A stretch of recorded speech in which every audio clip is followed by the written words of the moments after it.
Bertanda or mengopeng is one of the traditional dances of the Malay community in Sarawak. This cultural performance has long been practiced across villages, especially during weddings. It reflects the identity, etiquette and artistic heritage of the local Malay Sarawak people. The word bertanda refers to a social dance performed in pairs accompanied by traditional musical instruments.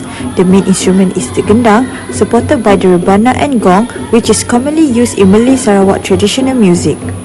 In this dance, the performers do not only dance, they also exchange pantun or poetic verses in a playful and respectful manners. Tanda ni biasanya untuk meraihkan, dia disambut malam sebelum kita panggil berlulut.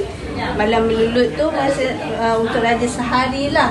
Sebelum besok diorang bersanding, malam tu kita macam dia ada majlis untuk pengantin perempuan saja. Lelaki tak ada. Pengantin perempuan tu akan duduk dekat pelamin tu, sajikan dengan satu tarian tanjak Melayu ataupun menopeng. Tapi menopeng ni bukan perempuan yang menari tau. Dia adalah kaum lelaki. Ini kaum lelaki dia yang menari kat depan.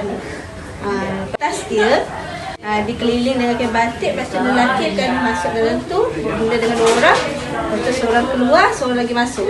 Teknik tarian dia memang lain, pasangan tapi lelaki saja, tak ada perempuan.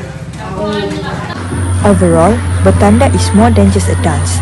It is a symbol of friendship, respect and cultural continuity within the Malay community of Sarawak.